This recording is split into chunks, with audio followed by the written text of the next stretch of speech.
Network News.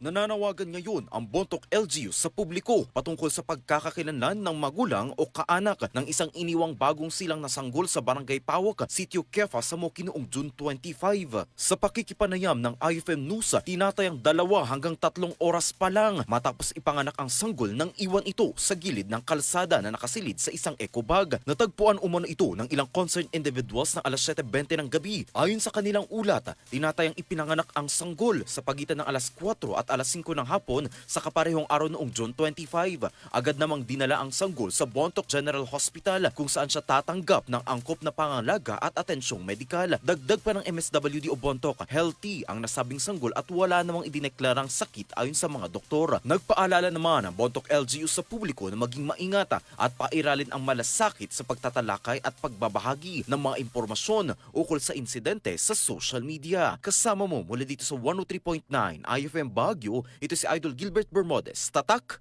RMN. RMN Network News.